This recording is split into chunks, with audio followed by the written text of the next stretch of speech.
interesa nuestro ejemplar impreso, edición digital o hemeroteca virtual, contáctanos al 52 27 76 59 o al correo electrónico contacto@elfinanciero.com.mx. El Financiero, más cerca de ti. El Financiero, presente en las redes sociales. Síguenos en Twitter, @elfinanciero_MX. Interactúa con nosotros en Facebook, /El Financiero MX, y en el canal de YouTube Financiero México podrás ver el histórico de videos.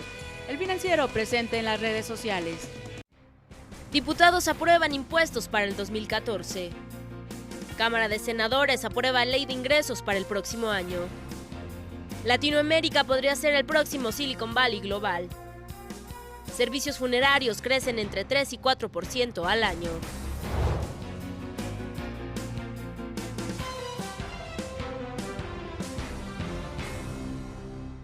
Hola, ¿qué tal? Muy buenas tardes. Gracias por acompañarnos. Como siempre, les saluda Lucero Álvarez Orrantia. Bienvenido al Financiero Noticias. Mire, esta tarde pues ya fueron aprobadas en el Congreso de la Unión la reforma hacendaria y la ley de ingresos para el 2014. Allí en la Cámara de Senadores se encuentra Antonio Hernández, quien nos da detalles de la ley de ingresos. Antonio, ¿qué tal? Muy buenas tardes. Adelante.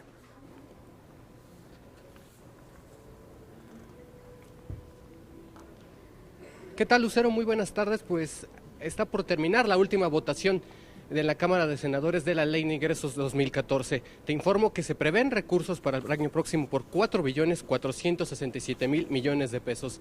Hay que destacar, Lucero, que la Cámara de Senadores dejó sin cambios las variables macroeconómicas, esto es, aprobó tal cual envió la Cámara de Diputados la Ley de Ingresos hace unas semanas. Con esto, el precio del petróleo se mantuvo en $85 por barril y el tipo de cambio en 12.90 pesos por dólar. También los senadores aprobaron un déficit de 1.5% y el pronóstico del PIB se quedó en 9.9% para el año próximo. Hay que destacar, Lucero, que durante la sesión pues hubo varias críticas, varios pronunciamientos en contra de la forma en que se negoció la reforma hacendaria. ¿Qué te parece si escuchamos a la senadora del PRD, Dolores Padierna? Lo más paradójico es que varios mandatarios estatales cabildearon para que se aprobaran algunos puntos de esta reforma fiscal que a corto plazo afecta al federalismo. En otras palabras, se dieron un balazo en el pie.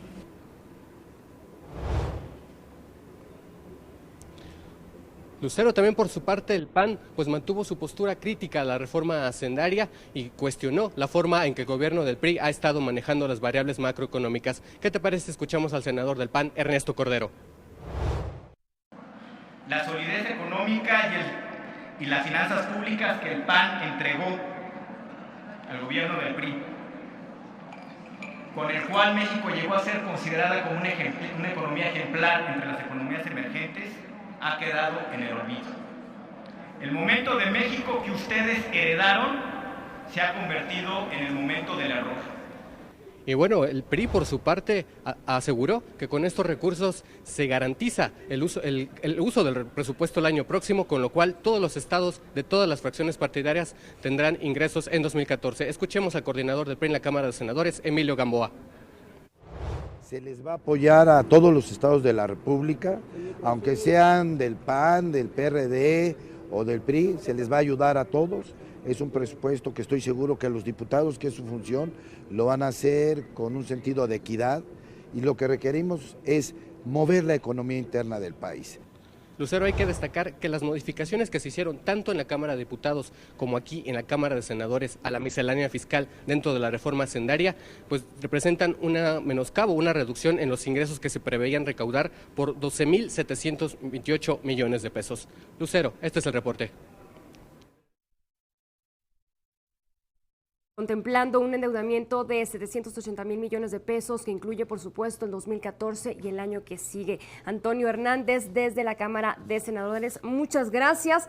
Pero bueno, por su parte, la Cámara de Diputados aprobó las leyes del IVA, ISR, IEPS y Federal de Derechos, pero quien tiene precisamente esa información es Víctor Chávez, quien se encuentra en aquella área. Víctor, adelante, muy buenas tardes. Buenas tardes, Lucero, te saludo igual desde el mismo salón de sesiones de la Cámara de Diputados, aquí en el Palacio Legislativo de San Lázaro. Mira, te describo, Lucero, que aquí, en medio de un fuerte choque del PAN en contra del PRI y el PRD, el Pleno aprobó ya en lo general y en lo particular con una votación de 293 votos a favor y 151 en contra, los cambios a la miscelánea fiscal acordados apenas esta madrugada en el Senado de la República, sin una sola modificación y solo con una reserva presentada, pero que por cierto pues fue desechada. Los diputados dieron trámite ya de inmediato al paquete de los nuevos impuestos que vamos a tener que pagar en el 2014. En un debate que parecía salirse de control, Lucero, fue el diputado de Acción Nacional, Marcelo de Jesús Torres, quien inició la guerra de acusaciones al calificar a los legisladores del PRI y PRD de súbditos de Peña Nieto y no precisamente representantes de la nación. Esto fue lo que dijo. Sangre llama. El PRI y el PRD han sellado juntos la condena recaudatoria contra los mexicanos. La soberbia ha derivado en una miscelánea fiscal irresponsable y quiero decirles que perdieron la oportunidad de darle a nuestro país una verdadera reforma hacendaria. Pero en respuesta, el priista Víctor Manuel Díaz Palacios reviró y calificó a los panistas de lacayos de la Coparmex, así se expresó. Es el PAN quien quiere que paguen más los que menos tienen. Ya basta de engaños, señores legisladores de Acción Nacional. Den la cara, muestren la sociedad. Y en el PRD, pues también sus propios diputados se encargaron de descalificarse unos a otros. Quienes están en contra criticaron la actitud colaboracionista de la actual dirigencia del partido con el PRI y con el gobierno federal. Quienes están a favor pidieron respeto y llamaron a sus compañeros a dirimir sus diferencias dentro del partido y no de manera pública y mucho menos en tribuna. Y bueno, Lucero, pues los gritos y las descalificaciones aquí en San Lázaro de nuevo no pasaron a mayores. Todo quedó en el anecdotario, en política y más política. Y los proyectos de ley pues ya fueron aprobados y fueron enviados al Ejecutivo y están listos para comenzar su vigencia el año próximo. Y acá solo nos queda esperar el dictamen de la Ley de Ingresos, que aún se discute en el Senado de la República, para que sea discutido y votado aquí por los diputados. Este es mi reporte, Lucero. Buenas tardes. Víctor, muchas gracias por la información. Víctor Chávez desde la Cámara de Diputados. Bueno, algunos de los cambios sustanciales en materia fiscal que comenzarán a aplicarse el próximo año son los siguientes. Ponga atención. Mire, se trata de un impuesto de un 8% en la comida chatarra. Queda en 50% la deducibilidad de las prestaciones sociales de los trabajadores. Cobro por el uso del espectro radioeléctrico de las bandas 700 MHz y 2.5 GHz. El impuesto de 7.5% que pagará el sector minero se repartirá en un 50% para los municipios donde estén instaladas las minas, 30% para los estados y el 20% restante a la federación. También se modificó la progresividad en el cobro de ISR, 32% en ingresos anuales superiores a los 750,000 pesos, 34% más de 1 millón y 35% para más de 3 millones. Bueno, en el marco del lanzamiento de la Estrategia Nacional para la Prevención y Control de Sobrepeso, Obesidad y Diabetes, el presidente de México, Enrique Peña Nieto, reconoció a senadores y diputados el respaldo a su propuesta de reforma fiscal para gravar bebidas y alimentos caloríficos.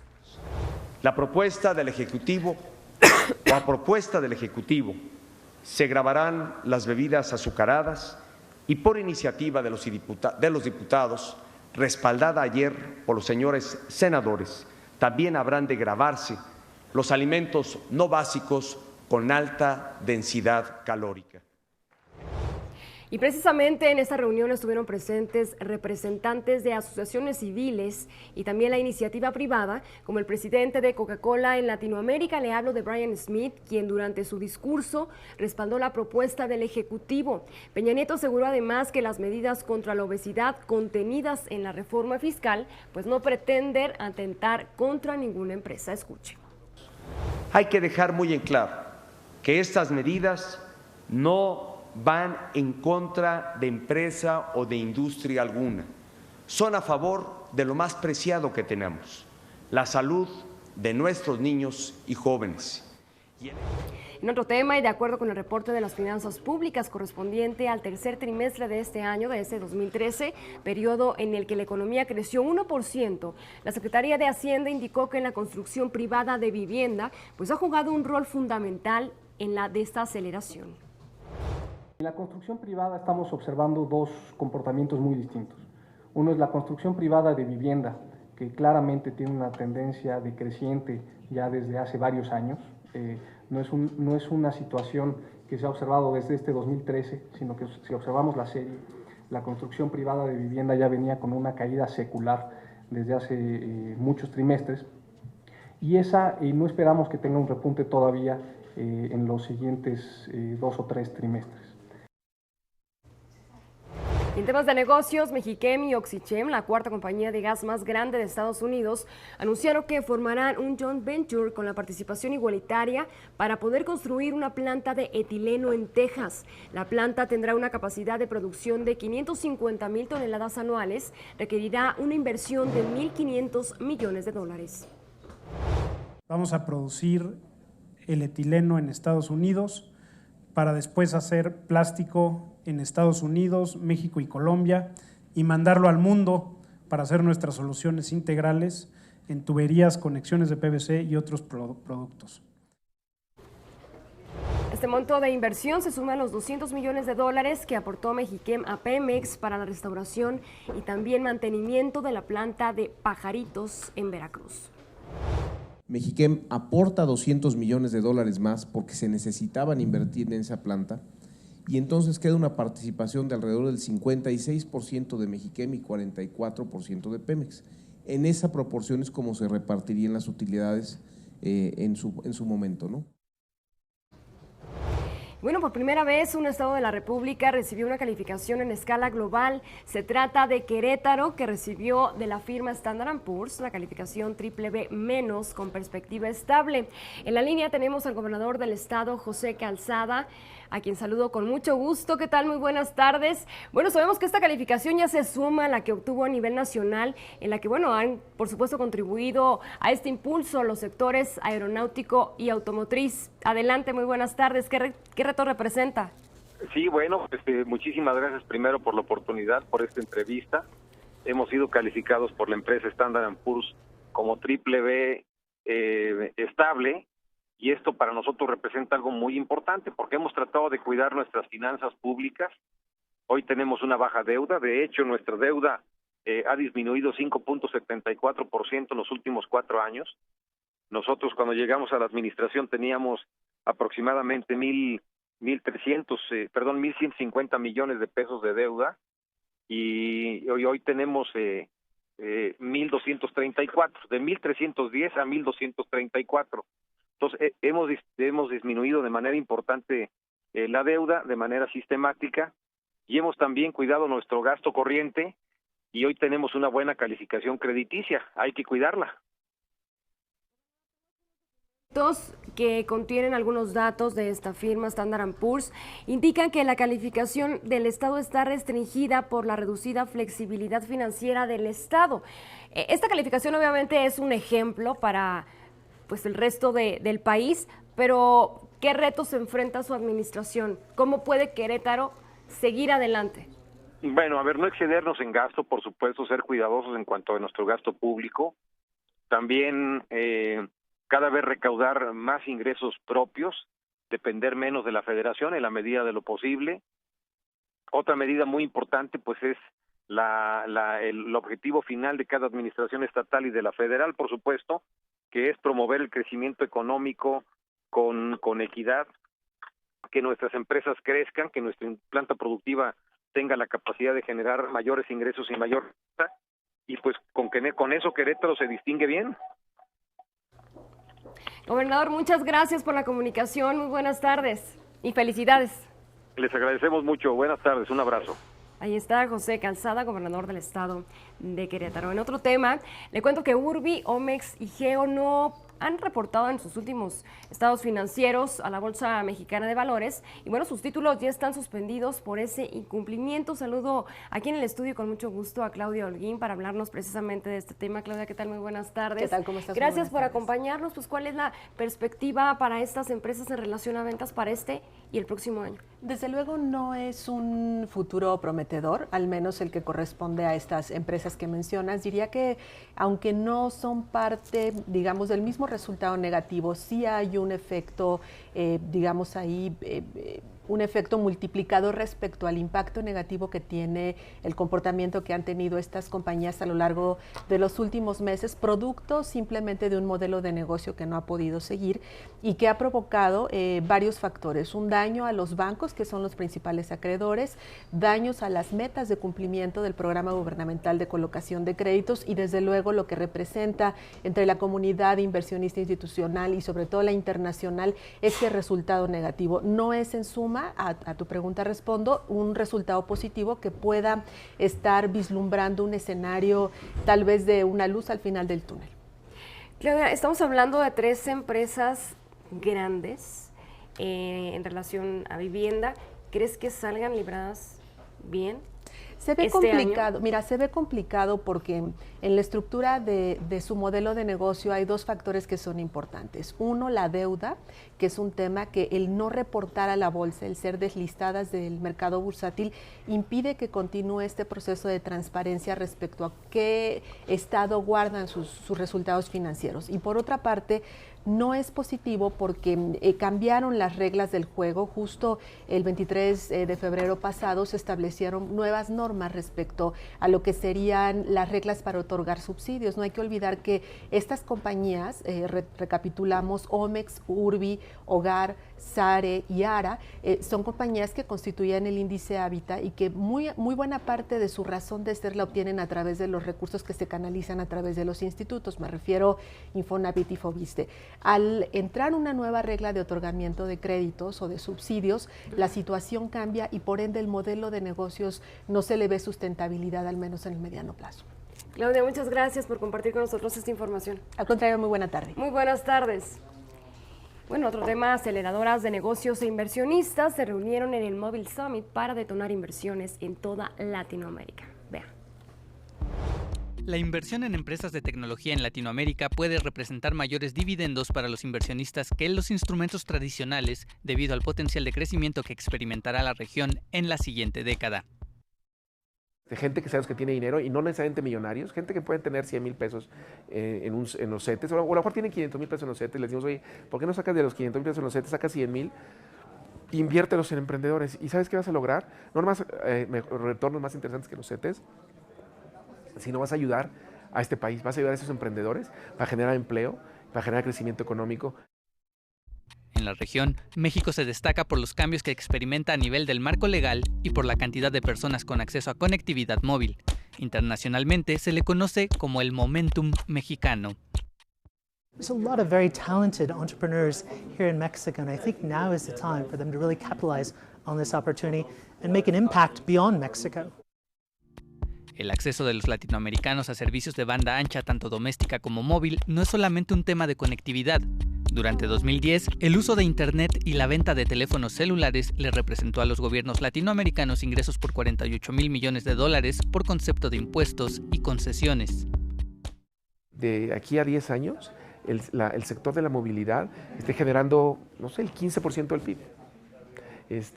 Puede ser, está todo alineado para ello, Entonces, y al generar el 15% del PIB, el ingreso fiscal que eso genera para los gobiernos, tendría que estar las autoridades ahora poniendo un foco muy específico a este sector.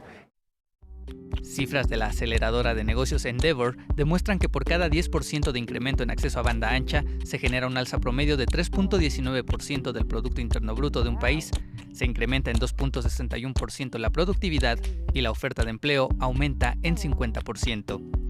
Para El Financiero Noticias, Octavio Castillo. Y de acuerdo con su reporte financiero para el tercer trimestre del año, Facebook asegura que la mitad de sus ingresos provenientes de usuarios que acceden a la red social a través de dispositivos móviles. En el caso de nuestro país, de aquí de México, pues las ganancias generadas en celulares son tan grandes como en los mercados desarrollados. Escucha. Los resultados que estuvimos viendo ayer, ya tenemos la mitad de los ingresos de Facebook que están viniendo de celulares. En el caso de México, lo que vemos es que el porcentaje de la gente, de los usuarios que vienen desde celulares es todavía más alto que en muchos de los países del extranjero. En otra información, esta tarde fue puesto en libertad el profesor Alberto Patistán. En conferencia de prensa, el secretario de Gobernación, Miguel Ángel Osorio Chong, ordenó su liberación inmediata luego de que este día entraran en vigor las reformas al Código Penal Federal, las cuales facultan al titular del Ejecutivo para poder otorgar indultos a personas que logren comprobar la privación de su libertad de manera arbitraria y también la violación a sus derechos humanos. El presidente de la República, licenciado Enrique Peña Nieto, en ejercicio de sus facultades contenidas en la Constitución y en el Código Penal Federal, el día de hoy ha determinado otorgar el indulto al profesor Alberto Patistán Gómez y notificarle su libertad inmediata. El profesor chiapaneco fue encarcelado en el año 2000, acusado de planear una emboscada en la que fueron asesinados 7 policías estatales. Esto ocurrió en el municipio del Bosque, allá en el estado de Chiapas. En otro tema, en México mueren más de 500,000 personas al año, con lo que el negocio de los servicios funerarios pues crece entre un 3 y 4% al año.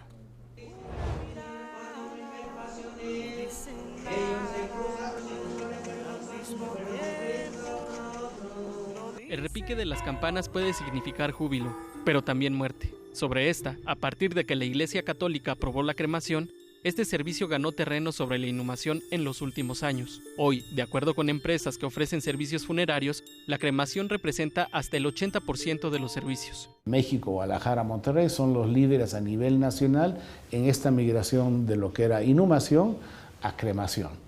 Por ende, nuestro crecimiento ha sido en la construcción de mausoleos. El bajo costo que representa la cremación frente a la inhumación y la rapidez con la que se realiza son algunos factores que impulsan su crecimiento, afirman las funerarias. En el 2012, de acuerdo con la Asociación Necrológica Mexicana, 4 de cada 9 servicios funerarios fueron incineraciones.